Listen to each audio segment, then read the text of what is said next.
सभापति महोदय। हो हो मिलिंद भाऊ, आपने ही पहले बोला महिला को बोलने दो, आप महिला खड़े हो जा रहे हैं। आज विशेष सर्वसाधारण सभा आपण इथे आयोजित केलेली आहे। महापौर साहेब, उपमहापौर साहेब, आमचे आयुक्त मॅडम, आपले सर्वप्रथम मी अभिनंदन करते आणि धन्यवाद मानते की आपण आमचे प्रश्न मांडायला आम्हाला इथे सभाचं आयोजन केलेलं आहे। मी साईनगर प्रभाग अकोलीमधून निवडून आलेली आहे।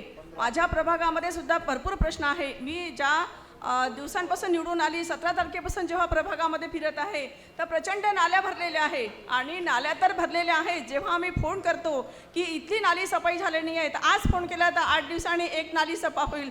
अशा कित्येक एरिया आहे, पुष्पराज कॉलनी आहे, म्हाडा आहे, अकोली आहे, सातुर्णा आहे, शिवशंकर नगरमधून आहे की नभाते आहे, त्या एरियामधून मला अक्षरशः व्हिडिओ आलेले आहे, फोटो आलेले आहे आणि जेव्हा मी तिथे पाहणी केली तर अक्षरशः खरोखर त्या नाल्या भरलेल्या आहे।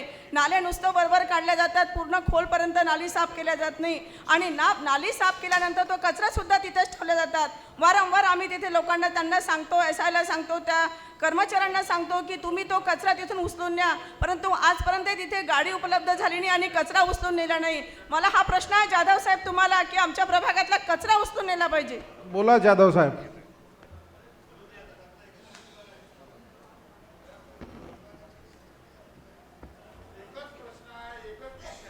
सभापती महोदय, कचरा उचलून वेळोवेळी नेण्यात येत आहे। नाही नाही नाही, मी सांगते, मी स्वतः प्रभागामध्ये फिरते आहे आणि मी स्वतः प्रभागामध्ये फिरून पाहणी करत आहे की त्या नाली जेव्हा काढते, नाली सुद्धा पूर्ण डीप काढल्या जात नाही, स्वच्छ केल्या जात नाही आणि कचरा तिथंच ठेवतात आणि वारंवार तो कचरा त्या नालीमध्ये पुरतो आणि पुन्हा त्या नाल्यात भरल्या जातात। अक्षरशः आमचे महापौर साहेब त्या प्रभागामध्ये, आमचे सभागृह नेता त्या प्रभागामध्ये, त्यांना सुद्धा या प्रभागाची कंडिशन माहिती आहे।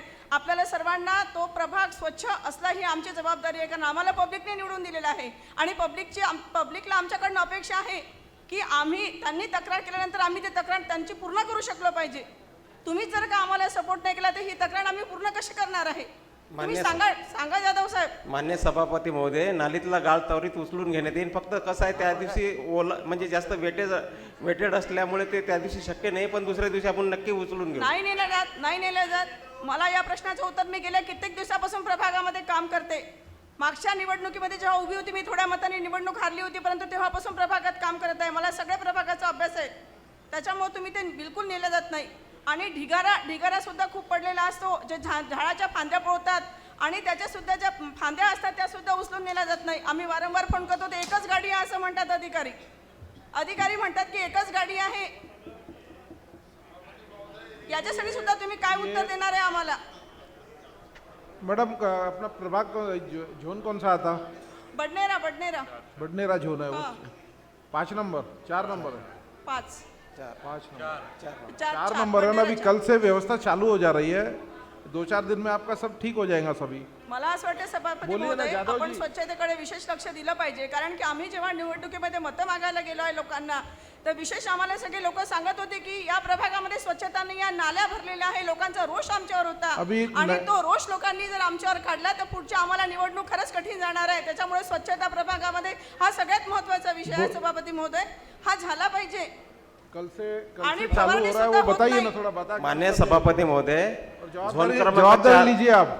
झोन क्रमांक 4चा कंत्राट उद्यापासून सुरू होणार आहे। आम्ही त्यांना सक्त निर्देश देऊ आणि जे काही आदरणीय सन्मान्य सदस्यांचे जे काही सूचना आहे आम्ही निश्चितच अंमलबजावणी करू द्या।